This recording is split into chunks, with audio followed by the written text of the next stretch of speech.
હવે કરીશું વાત મહેસાણાના રાધનપુરમાં જે વરસાદનું વાતાવરણ જોવા મળી રહ્યું છે તેને લઈને મહેસાણાના રાધનપુરમાં પણ કેડ સમાણા પાણી ભરાઈ ચૂક્યા છે। અનેક ઠેકાણે વરસાદી પાણીનો ભરાવો જોવા મળી રહ્યો છે। અનેક વાહનો પણ બંધ થઈ ગયા છે। ગોપીનાળામાં પણ વરસાદી પાણી વહેતું થયું। મહેસાણાની જે જનતા છે તેઓ ત્રસ્ત થઈ ચૂકી છે વરસાદના પાણીના કારણે। ગોપીનાળામાં વરસાદી પાણી ભરાયું તો અનેક ઠેકાણે વાહન વ્યવહાર જે છે તે પ્રભાવિત થઈ રહ્યો છે। આ એક્સક્લુઝિવ દ્રશ્યો મહેસાણાથી સામે આવી રહ્યા છે જે અમે આપણા સુધી પહોંચાડી રહ્યા છીએ।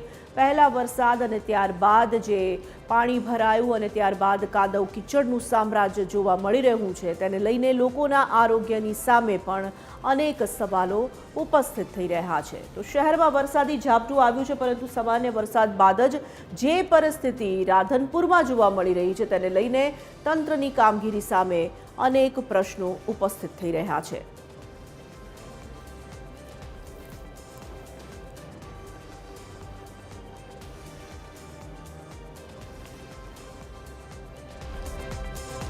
मनोज योगी संवाददाता जोड़ाई चूक्या है हमारी साथ। मनोज, जे रीते वरसाद बाद परिस्थिति जोवा मળી રહી છે રાધનપુરમાં, આરોગ્યના પ્રશ્નો પણ ઉપસ્થિત થાય, જનજીવન પણ પ્રભાવિત થાય તે પ્રમાણેની પરિસ્થિતિ, તંત્રની કામગીરી સામે અનેક સવાલો ઊભા થયા છે।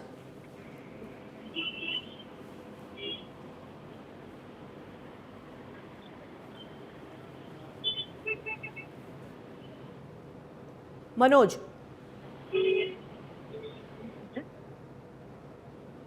संपर्क कपाई रह्यो छे संवाददाता साथेनो, परंतु फरी एक वखत आ दृश्यों परथी समझी शकाय छे कि राधनपुरनी जे परिस्थिति छे ते केवी निर्माण थई छे। सामान्य वरसाद बाद पण जनजीवन थई रह्युं छे प्रभावित।